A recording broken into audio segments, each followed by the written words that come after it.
Hello friends, शिक्षा सेवा में आपका स्वागत है। देखिए फ्रेंड्स, आज हम लोग कोशिका के स्ट्रक्चर और कोशिका के जितने भी पार्ट हैं उसके बारे में डिटेल में जानेंगे।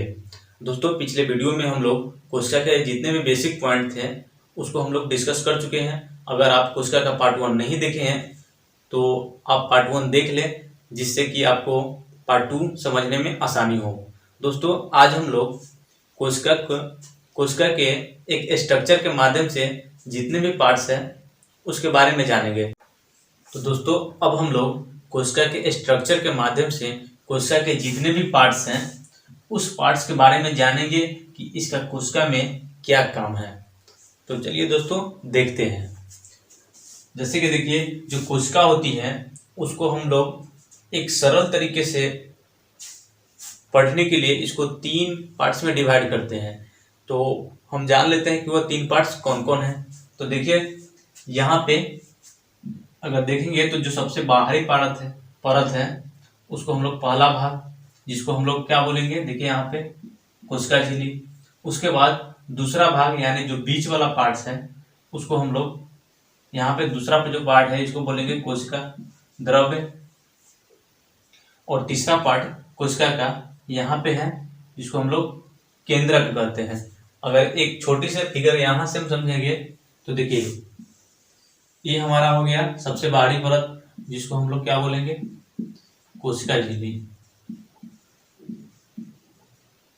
उसके बाद जो बीच वाला पार्ट है इसको बोलेंगे कोशिका द्रव्य। अगर इस स्ट्रक्चर में देखेंगे तो यहाँ पे देखिए, जो कोशिका का दूसरा पार्ट है यहाँ पे क्या है, कोशिका द्रव्य। उसी प्रकार यहाँ पे हम इस स्ट्रक्चर को हम लोग यहाँ पे तोड़ के देख रहे हैं कि कोशिका के 3 पार्ट्स कहाँ कहाँ होते हैं, जिससे कि इस 3 पार्ट्स को इसलिए बनाए हुए हैं जिससे कि आपको आसानी से याद हो सके और दिमाग में बैठ जाए कि इस तीनों पार्ट की सहायता से ही जितने भी कोशिका के पार्ट्स हैं उसको आप आसानी से याद कर सकते हैं।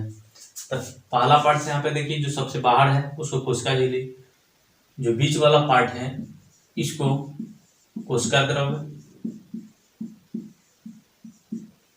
और यहाँ पे देख रहे हैं जो तीसरा पार्ट है इसको हम लोग केंद्रक कहते हैं। अब देखिए, अगर इस स्ट्रक्चर में देखेंगे तो यहाँ पे देखिए यही स्ट्रक्चर यहाँ पे भी दिखाई दे रहा है, बशर्ते यहाँ पे क्या है कि कुछ पार्ट्स को और इंक्लूड कर दिया गया है। जैसे यहाँ पे देखिए, जो सबसे बाहरी है परत इसको देखिए कोशिका झिल्ली, बीच वाला कोशिका द्रव्य, और यहाँ पे देखिए तीसरा पार्ट है जिसको हम लोग क्या बोलते हैं, केंद्रक। और कोशिका द्रव्य में बहुत सारी रचनाएं हैं और केंद्रक में भी बहुत सारे रचनाएं या कोशिकांग है, जिसको हम लोग बारी बारी से एक एक करके जानेंगे।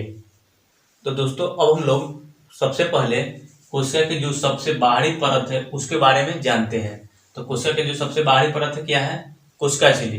तो चलिए, अब हम लोग कोशिका झिल्ली के बारे में सबसे पहले जान लेते हैं।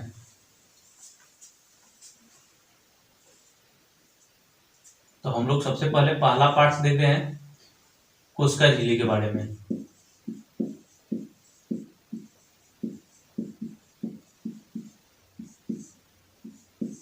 देखिए फ्रेंड्स, कोशिका झिल्ली, अगर हम कोशिका झिल्ली की बात करेंगे तो कोशिका झिल्ली पादप कोशिका और जंतु कोशिका दोनों में उपस्थित होते हैं। अगर यहाँ पे हम लोग सिर्फ कोशिका देख रहे हैं, न कि पादप कोशिका जंतु कोशिका, यहाँ पे सिर्फ हम एक कोशिका के स्ट्रक्चर के माध्यम से कोशिका के जितने भी पार्ट्स हैं उसको याद करेंगे। तो यहाँ पे देख ले, कभी कभी यहाँ से क्वेश्चन आते हैं कि कोशिका झिल्ली किस में उपस्थित होता है और किस में उपस्थित नहीं होता है। तो कोशिका झिल्ली आप याद रखिएगा, यह पादप और जंतु दोनों में उपस्थित होते हैं। तो कहाँ उपस्थित होते हैं, देखिए ये हमारा कोशिका का स्ट्रक्चर है। तो कोशिका के स्ट्रक्चर में देखिएगा तो जो सबसे बाहरी है, जो एक पतली मुलायम झिल्ली जैसा रचना दिखाई दे रहा है, उसी झिल्ली को हम लोग क्या कहते हैं, कोशिका झिल्ली कहते हैं। कोशिका झिल्ली के और कई सारे नाम हैं जहां से क्वेश्चन पूछे जाते हैं। तो देख लेते हैं हम लोग क्या क्या नाम है। तो देखिए, कोशिका झिल्ली को हम क्या क्या बोलते हैं, इसको प्लाज्मा झिल्ली,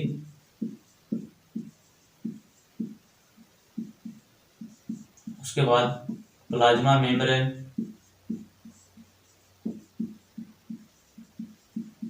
उसके बाद एक और नाम होता है चयनात्मक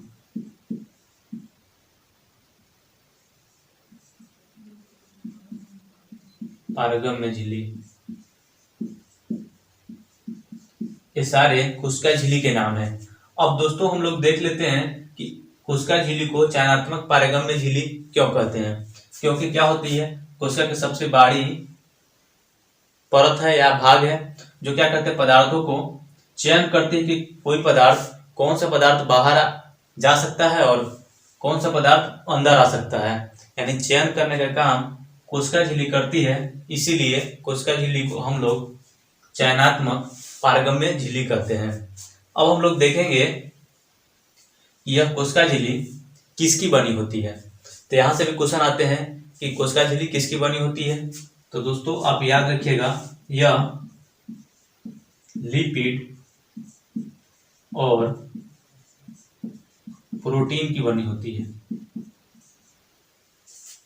और यह कोशिका झिल्ली क्या होता है, अभी हम लोग देखें कि इसमें कुछ पदार्थ बाहर भी जा सकते हैं और अंदर भी आ सकते हैं, तो इसलिए कोशिका झिल्ली को अर्धपारगम्य भी बोलते हैं।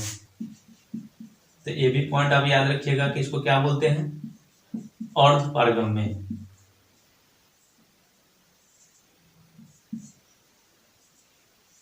और हम लास्ट में देख लेंगे कि जो यह कोशिका झिल्ली है इसका कोशिका में क्या कार्य है। तो इसका कार्य है, कोशिका झिल्ली का सबसे महत्वपूर्ण कार्य है कि यह कोशिका के सबसे बाहरी परत होने के कारण यह कोशिका को मजबूती और यांत्रिक सहारा प्रदान करता है। तो कौन यांत्रिक सहारा प्रदान करता है, कोशिका झिल्ली, यानी मजबूती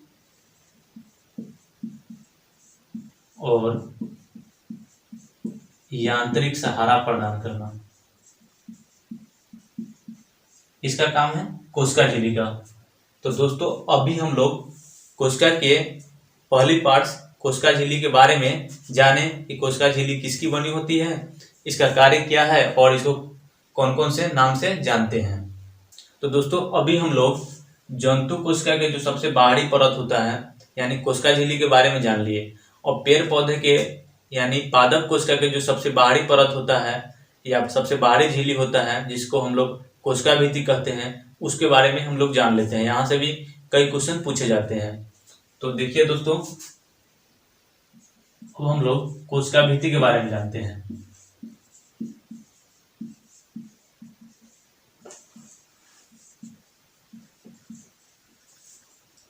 कोशिका भित्ति क्या होता है कि यह पादप कोशिकाओं के सबसे बाहरी झिल्ली होता है जिसको हम लोग कोशिका भित्ति कहते हैं। यह कोशिका भित्ति क्या होती है, यह सेलुलोज का बना होता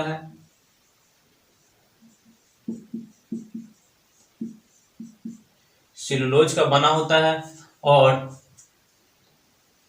यह सेलुलोज क्या करती है, यह एक यौगिक होता है जो पेड़ पौधों को मजबूत और दृढ़ता प्रदान करता है। कौन, सेलुलोज। तो क्वेश्चन कभी कभी आ जाते हैं कि कोशिका भित्ति किसकी बनी होती है, तो सेलुलोज का बना होता है। और दोस्तों अभी हम लोग देखे थे कि जो कोशिका झिल्ली है यह अर्धपारगम्य होता है, लेकिन कोशिका भित्ति याद रखिएगा यह पारगम्य होता है। यानी कोशिका झिल्ली पूछे तो अर्धपारगम्य, यहाँ पे देखिए, और कोशिका भित्ति क्या होगा, पारगम्य, यानी इसमें आर पार हो सकते हैं।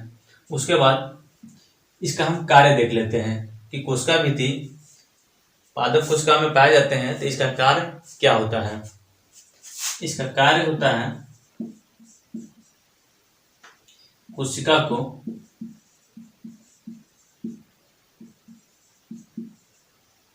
मजबूत, दृढ़ता और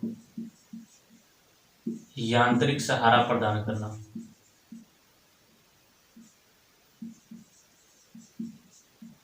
और पेड़ पौधा के कोशिकाओं को या सुखाने से या पेड़ पौधे के कोशिकाओं को सूखने से बचाने का भी काम कौन करते हैं, कोशिका भित्ति।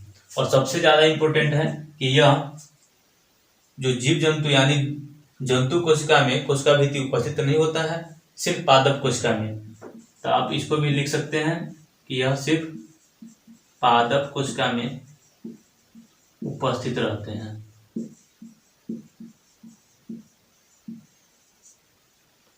तो दोस्तों अभी तक हम लोग कोशिका के पहले पार्ट्स के बारे में जान लिए। अब हम लोग कोशिका के दूसरे पार्ट के बारे में जानेंगे।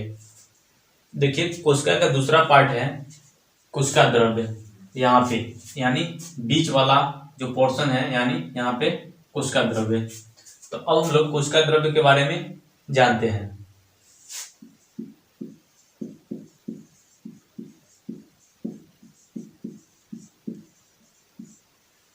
कोशिका द्रव्य, तो सबसे पहले हम लोग जानेंगे कि कोशिका द्रव्य क्या होती है और कहाँ उपस्थित होता है। देखिए कोशिका का दूसरा पार्ट कोशिका द्रव्य है। यह कोशिका द्रव्य क्या है, तो यहाँ पे देखिए कोशिका के अंदर केंद्रक और कोशिका झिल्ली के बीच में जो चिपचिपा द्रव्य रहता है उसको हम लोग कोशिका द्रव्य कहते हैं। कोशिका द्रव्य दो यौगिक से मिलकर बना होता है, एक कार्बनिक यौगिक और दूसरा अकार्बनिक यौगिक।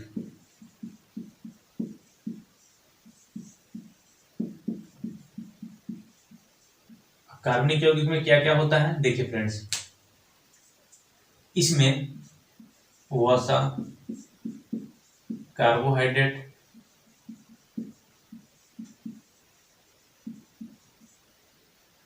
और प्रोटीन होता है। अकार्बनिक में जल होता है और लवण होता है। जीव द्रव्य में जो सबसे ज्यादा अगर भाग होता है तो वह जल होता है, लगभग 65 से 90% तक। उसके बाद प्रोटीन होता है लगभग 10% तक। यानी हम लोग जानते हैं कि एक मनुष्य में भी सबसे ज्यादा जो मात्रा होती है पानी की होती है लगभग 65 से 70%। उसी प्रकार कोशिका में भी जल की मात्रा सबसे ज्यादा होती है लगभग 65 से 90% तक। तो यह था कोशिका द्रव्य। अब हम लोग देखेंगे कि कोशिका द्रव्य के अंदर बहुत सारे पार्ट्स हैं। जैसे यहाँ पे देखिए लाइसोसोम, गोल्जीकरण, उसके बाद देखिएगा माइटोकॉन्ड्रिया, उसके बाद यहाँ पे खुरदरी अंतःप्रदवी जालिका, उसके बाद राइबोसोम, उसके बाद चिकनी अंतःप्रदवी जालिका। ये सभी पार्ट्स के बारे में हम लोग जानते हैं। सबसे पहले हम लोग माइटोकॉन्ड्रिया के बारे में जानते हैं। देखिए माइटोकॉन्ड्रिया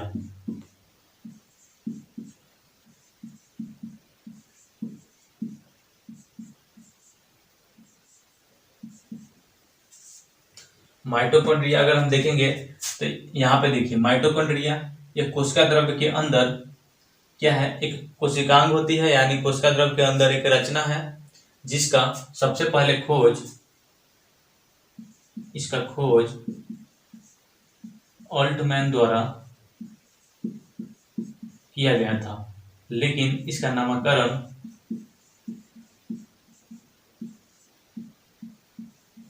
बेंडा द्वारा किया गया था। दोस्तों इसको आप आसानी से याद कर सकते हैं कि यह माइटोकॉन्ड्रिया एक ऑल्ट वर्ड जैसा दिखाई दे रहा है। तो यानी ऑल्ट से पकड़ सकते हैं ऑल्टमैन यानी खोज ऑल्टमैन, और बर्ड यानी ब से पकड़ सकते हैं बेंडा। इसका नामकरण बेंडा द्वारा और खोज पूछे तो ऑल्टमैन के द्वारा माइटोकॉन्ड्रिया का खोज किया गया था। माइटोकॉन्ड्रिया देखिए कोशिका में क्या कार्य करता है। माइटोकॉन्ड्रिया के पास अपना एंजाइम, डीएनए और प्रोटीन होता है। इसके पास एंजाइम, प्रोटीन और डीएनए होता है। यह एंजाइम क्या करता है कि हम लोग जो भोजन ग्रहण करते हैं इसका संपूर्ण ऑक्सीकरण करने का काम कौन करता है, माइटोकॉन्ड्रिया करता है। यह माइटोकॉन्ड्रिया भोजन का संपूर्ण ऑक्सीकरण होने के बाद एटीपी के रूप में ऊर्जा को मुक्त करता है। तो दोस्तों एक क्वेश्चन आ जाता है कि एटीपी क्या है। यहाँ पे देखिए एटीपी यानी इसका पूरा नाम होता है एडेनोसाइन ट्राइफॉस्फेट। ये एटीपी है, यह क्या करता है, जो भोजन के ऑक्सीकरण के फलस्वरूप ऊर्जा के रूप में एटीपी के रूप में ऊर्जा को मुक्त करता है। इसीलिए माइटोकॉन्ड्रिया को कोशिका का पावर हाउस यानी कोशिका का ऊर्जागृह कहते हैं। तो ये तो पॉइंट आप याद रखिएगा कि कोशिका का ऊर्जागृह यानी पावर हाउस ऑफ सेल कहते हैं। तो आपको समझ में आ गया होगा कि माइटोकॉन्ड्रिया को कोशिका के ऊर्जागृह क्यों कहते हैं। अब हम लोग कोशिका द्रव्य में उपस्थित अंतःप्रदवी जालिका के बारे में जानेंगे कि यह क्या होगी और इसका काम कोशिका में क्या क्या होता है। तो चलिए दोस्तों, इसको सबसे पहले हटा देते हैं। अब हम लोग नेक्स्ट कोशिकांग के बारे में देखते हैं, जिसका नाम है अंतःप्रदवी जालिका।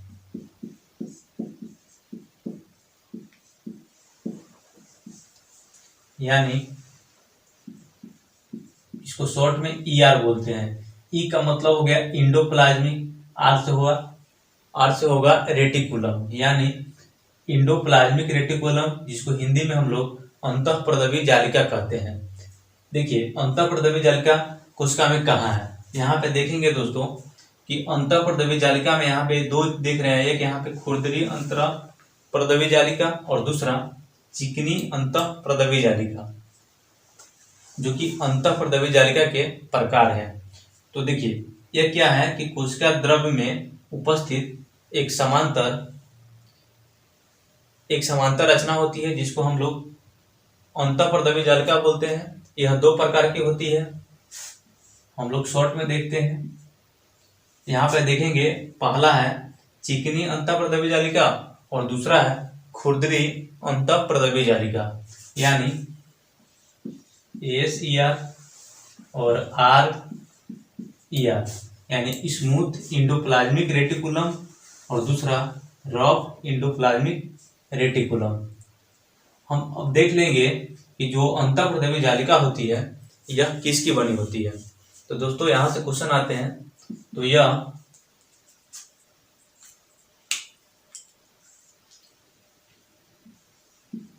लाइपोप्रोटीन की बनी होती है। तो क्वेश्चन आएगा कि अंतःप्रदवी जालिका किसकी बनी होती है। तो यह जो दिखाई दे रहा है यहाँ पे और यहाँ पे लाइपोप्रोटीन की बनी होती है। और इसका कार्य क्या है कोशिका में। तो इसका कार्य होता है लिपिड और प्रोटीन का निर्माण करना। और एक चीज अब चलेंगे हम लोग कोशिका के नेक्स्ट कोशिकांग के बारे में जानेंगे। तो अगला हमारा कोशिकांग है राइबोसोम।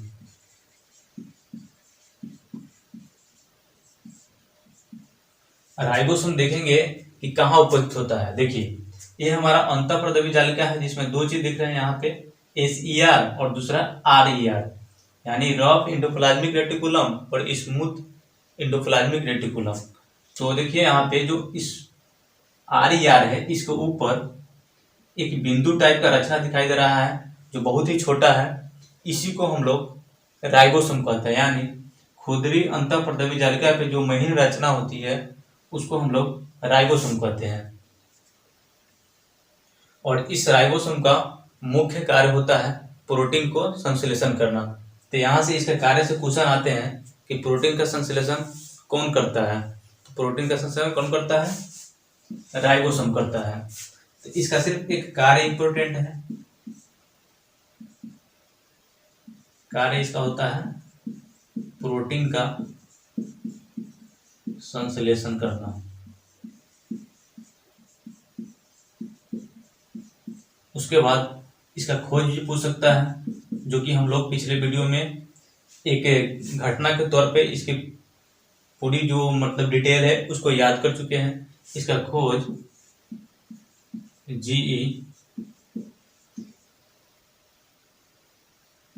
जी पेलोड द्वारा किया गया था 1955 में। अब हम लोग कोशिका के अगले कोशिकांग लाइसोसोम के बारे में जानते हैं। लाइसोसोम देखिए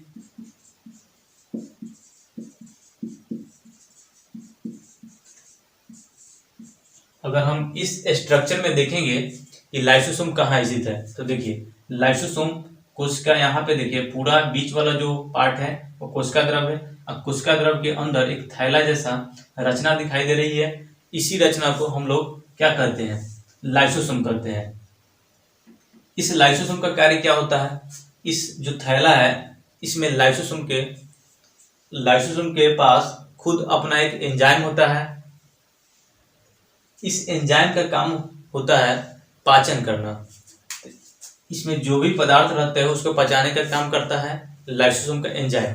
लेकिन कभी कभी क्या होता है कि लाइसोसोम थैला है, यह थैला फट जाने के कारण इसके जो एंजाइम है वो कोशिका द्रव में बाहर आ जाती है, जिसके कारण हम लोग अभी देखें कि जो इसका एंजाइम है वो पाचन करने का काम करती है।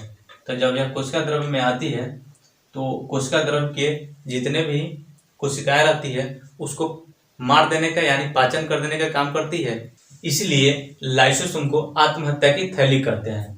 तो इस पॉइंट्स को आप याद रखिएगा, क्योंकि डायरेक्टली यहाँ से क्वेश्चन आते हैं कि आत्महत्या की थैली किसको कहते हैं, तो दोस्तों लाइसोसोम को कहते हैं आत्महत्या की थैली। और ये भी जान लिए हम लोग कि क्यों कहते हैं, क्योंकि इसके जो थैला है क्या होती है, कभी कभी फूट जाने के कारण इसके जो एंजाइम बाहर निकल आती है, जिसके कारण जो कोशिका द्रव के जो कोशिकाएं होती है उसको पाचन करने लगती है। इसीलिए इसको आत्महत्या की थैली कहते हैं। और एक चीज और याद रखिएगा कि लाइसोसोम का खोज कौन किया था, तो इसका खोज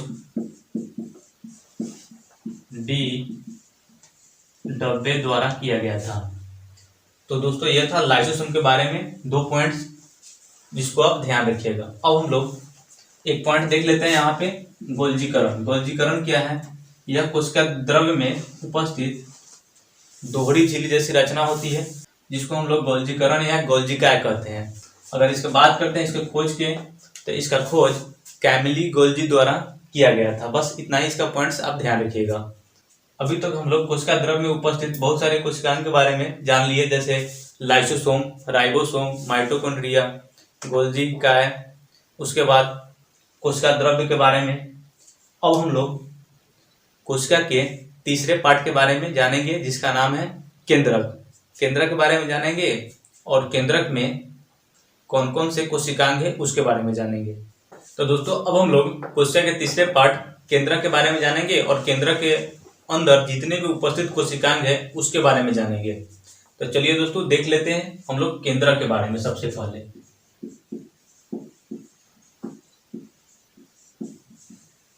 केंद्रक, यहाँ पे देखिए कोशिका के सबसे जो आंतरिक भाग है जिसको हम लोग कोशिका के तीसरा पार्ट कह रहे हैं, यहाँ पे देखिए केंद्रक। ये क्या है, एक गोलाकार रचना है जो कोशिका के अंदर है। इसी गोलाकार रचना को हम लोग क्या बोले, केंद्रक कहते हैं। इसका खोज सबसे पहले 1831 ईस्वी में रॉबर्ट ब्राउन द्वारा किया गया था। यानी इसका खोज आप याद रखिएगा, खोज 1831 में रॉबर्ट ब्राउन द्वारा किया गया था। और हम देखेंगे कि यह जो केंद्रक है इसका कार्य क्या है। दोस्तों यह केंद्रक कोशिका को नियंत्रण करने का काम करती है और वृद्धि करने का काम करती है। और सबसे महत्वपूर्ण कार्य होता है इसका कि यह कोशिका विभाजन में महत्वपूर्ण भूमिका निभाती है। तो इसका कार्य आप लिख लीजिएगा कि इसका कार्य कोशिका को नियंत्रित, वृद्धि एवं कोशिका विभाजन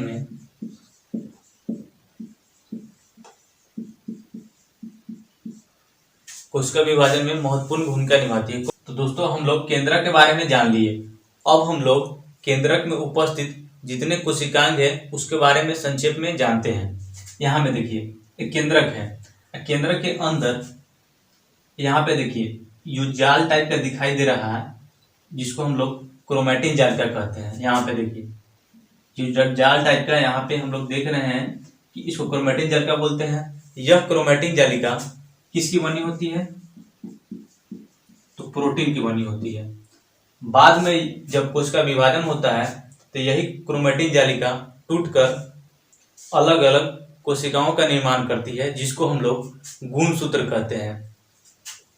केंद्रक के अंदर एक चिपचिपा द्रव भरा रहता है, जिसको हम लोग केंद्रक द्रव्य कहते हैं। तो केंद्रक के अंदर जो द्रव भरा रहेगा उसको हम क्या बोलते हैं? केंद्रक द्रव्य। उसके बाद केंद्रक के बाहर भी एक झिल्ली टाइप का रचना होता है। इस झिल्ली को केंद्रक झिल्ली कहते हैं, यानी यहाँ क्या हो जाएगा? केंद्रक झिल्ली।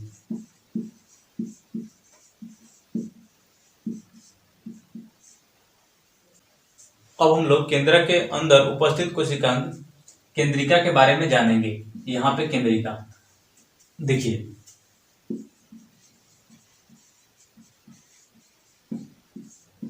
सबसे पहले केंद्रिका के खोज के बारे में जानेंगे कि इसका खोज कौन किया था। तो दोस्तों 1774 ईस्वी में फेलिक फोंटाना द्वारा केंद्रिका का खोज किया गया था। अब हम लोग जान लेंगे कि कोशिका के अंदर केंद्रिका कहाँ स्थित होता है। यहाँ से क्वेश्चन बनते हैं कि यहाँ से देखिए क्वेश्चन, यहाँ पे इसके बीच में क्या है? केंद्रिका है। तो क्वेश्चन आ जाएगा, केंद्रक के अंदर जो कोशिकांग उपस्थित होता है उसको हम क्या बोलते हैं? तो उसको हम लोग केंद्रिका कहते हैं। यानी यहाँ पे क्या है? केंद्रिका है। यानी केंद्रक के अंदर स्थित कोशिकांग। अगर आपसे क्वेश्चन आए कि केंद्रक के अंदर उपस्थित द्रव्य को हम क्या बोलेंगे? तो केंद्रक द्रव्य। केंद्रक के बाहर जो झिल्ली होता है उसको क्या बोलते हैं? तो केंद्रक झिल्ली। उसके बाद केंद्रक के अंदर जो जाल जैसी रचना होती है उसको क्या बोलते हैं? तो उसको हम लोग क्रोमैटिन जालिका कहते हैं।